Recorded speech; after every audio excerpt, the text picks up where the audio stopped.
I'm Josh with Waupaca Community Media, and we're back with our first update of the new year. And Happy New Year to everyone. We've got Ron from the school district, Aaron and Justin from the city of Waupaca here this week. And we're going to start out with the big news. This is the first week of citywide garbage and recycling collection for all city of Waupaca, or just about all city of Waupaca residents, maybe with a few exceptions on large residential units. And we want to talk about a couple things with Justin on that. The first maybe big question is, what if I don't have my totes yet? Well, if you don't have your totes quite yet, definitely call City Hall, talk to Shelly about getting that arranged. They were all supposed to be dropped off by now. We realized that a few have fallen through the cracks. A brand new program, a big undertaking. We kind of assume there'd be some issues along the way, and this is the first one. So we have gotten some notice, but that's the thing to do is contact Shelly at City Hall, give her your address so that we can then coordinate that with GFL. So that's the biggest thing. If you haven't gotten your totes, give us a quick summary. I know we've talked about this on previous updates, but give us the quick overview of how the program works. Well, it's for residential properties within the city. So single family, duplexes, condos, and multifamily up to 3 units. More than that, it's not in the program automatically. There are some properties like commercial properties, some rentals that are not in it that want to join, and you can opt in to that to the program. So if you do not have a tote and you do not see this price showing up on your bill, but you want to benefit from it, again, just call City Hall and talk to Shelly, and you can be brought on the program for the same price that everyone else is getting. And the other thing people can do, maybe, in the past, everyone was with their own different garbage provider. You handled garbage your own way, and some people maybe had bigger totes or extra totes based on their household needs. What if someone needs extra totes or they've got more garbage than the one can handle? What do they need to know? Well, they can get more. So it's the same thing. You just call to coordinate that. So call City Hall.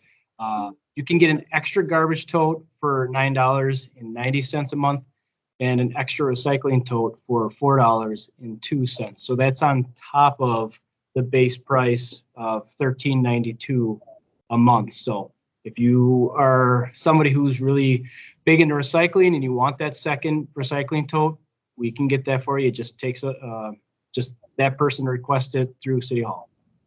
Perfect. And then I think the last main topic is, how can people figure out what day their garbage pickup is?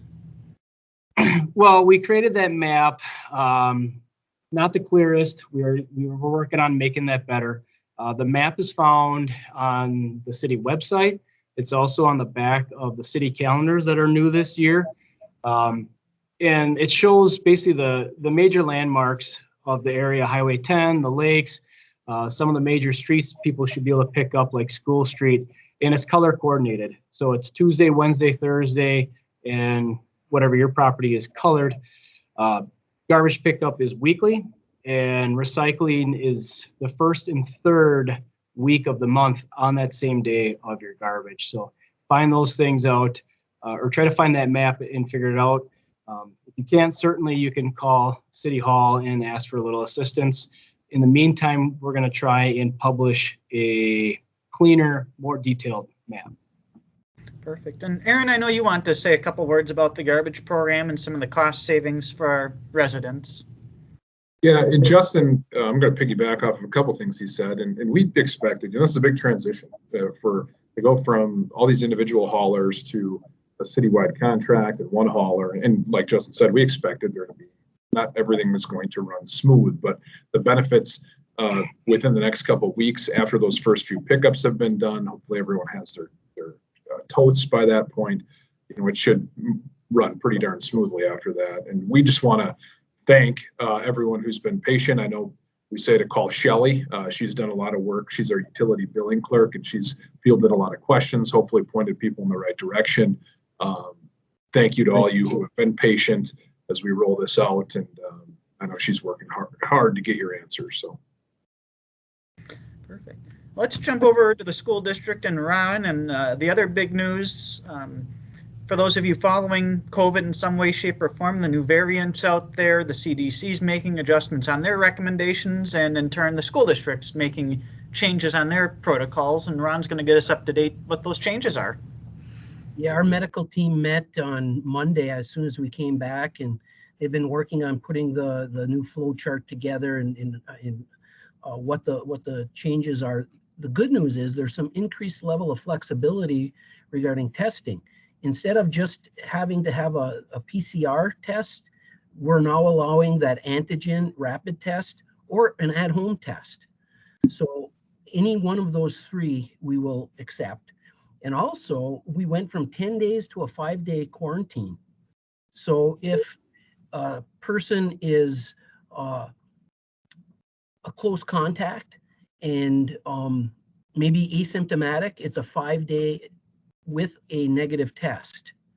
They can come back on that 6th day. And if a person is positive, as soon as they are, the 5 days have passed, well, no, let me, I'm just looking at my notes here. If they are positive, they can return after 5 days when they're symptom-free for 24 hours if their symptoms are improving. So those are the big major changes that were made, and we've communicated that out here Wednesday, January 5th to our parents this morning. Very good. Well, thanks for the update on that. As we wrap up and get past the holiday season, people that purchased a real Christmas tree, they're probably getting to the point where they're getting the decorations off and getting ready to get rid of that. And I know one way you can get rid of that, you can bring it to the recycling center, but that involves packing up in your car and hauling it. And there's a more convenient way this Saturday, Aaron. Yeah, so a service that our Rotary Club provides here in Waupaca is they do a Christmas tree pickup for all of the residents in the city.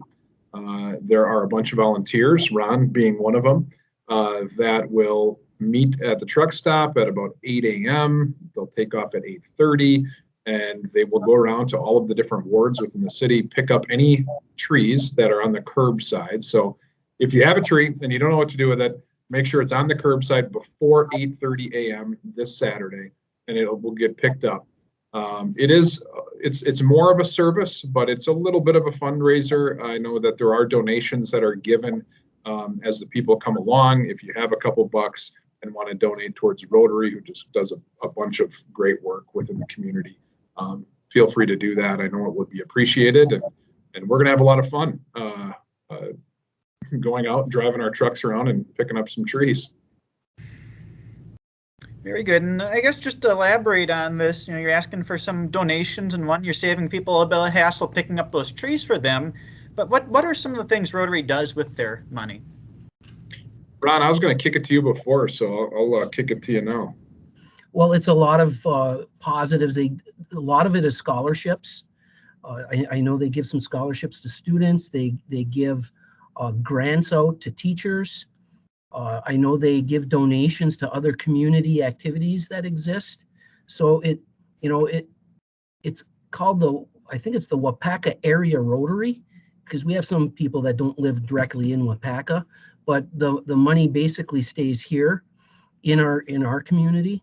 I know one of the things that we recently did was dictionaries were given to our 3rd graders, and and then we collected the responses from the 3rd graders, and it was fun to read them because they talked about what they liked about their new dictionary that they received, and the Rotary has been doing that for years and years. But a lot of positive activities in giving the money out back to our community. So what a great event.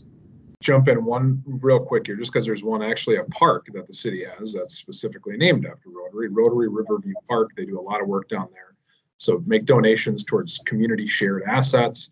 And also they're very heavily involved in the cultural exchange or international exchange program, bringing kids into Waupaca to give them from different countries, giving them an idea of what goes on here and how we operate. And then also sending our kids out to other countries to give them an experience that I wish I would have done. It would have been neat. So they just do a ton of great work, humanitarian type work. Very cool. So have those trees and maybe a small donation ready Saturday, and save yourself some hassle figuring out how you're going to get rid of it. And then the last thing we want to talk about today, the school recently did a school perception survey with the students, parents, and staff, and Ron has a couple positive highlights they got from that. Certainly some improvements over the past couple of years within the school district. Yeah, there's so much to analyze. Between the parent surveys and the staff surveys and the student surveys, we started digging in on that. Last month, we administered those surveys, but some interesting things that I found recently with the student questions, comparing from the 2019-20 school year to this school year, the 2021-2022 school year. One of the questions was, there's at least one adult in my school that I can talk to about a personal problem.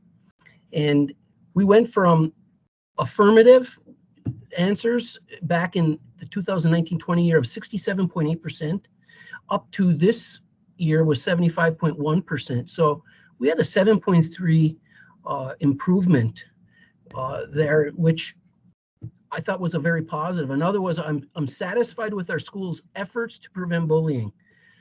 We went from in the 2019-20 year of 52.8% were satisfied with that, upwards to now 58%. Now, granted, we want that number to be higher than 58%, but a 5.2 point improvement we thought was a positive. I feel safe at school from 65.8% in the 2019-20 school year to 72.5. So that was a 6.7 point increase. And then I am respected and treated fairly at school, went from 66.2 to 70.4%. Now, granted, we want these percentages affirmative to be much higher than 70. We want it to be 100%, but we made improvements. We're pleased with that. There's other areas that we haven't improved or we've declined on that we need to give attention to. So we take this data, look back and include it in our strategic plan and then our monitoring and how we share that with the board and the improvements or progress that we've been able to make.